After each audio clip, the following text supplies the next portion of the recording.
So this set of drawings, now I prefer metric, so these drawings in metric, but you can print them in either or both.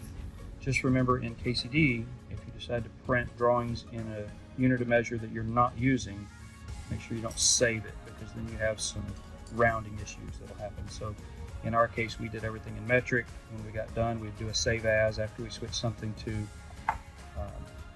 imperial and give it a new name, and like I just stuck inch on the end to make sure that I never got those two mixed up, and then that became disposable to us because we just didn't work in inches.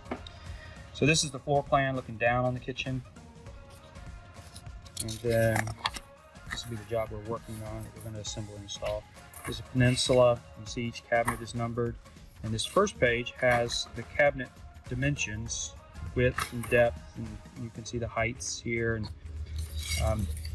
then when we get to this next page, I've turned the doors off and turned the dimension level to dimension 3, so we're seeing all the openings identified here, the interior openings for each cabinet. And then this third page for each wall has the door sizes, and we use this to check in the doors and drawer fronts typically. It makes it easier to find the door and drawer front you're looking for and know where it goes, which goes with, because the doors and drawer front have labels that tell you, like our cabinet parts do. That's the back of the peninsula. This is our wall 2, the sink wall. We've got dishwasher, sink, line corner cabinet, diagonal here, diagonal there.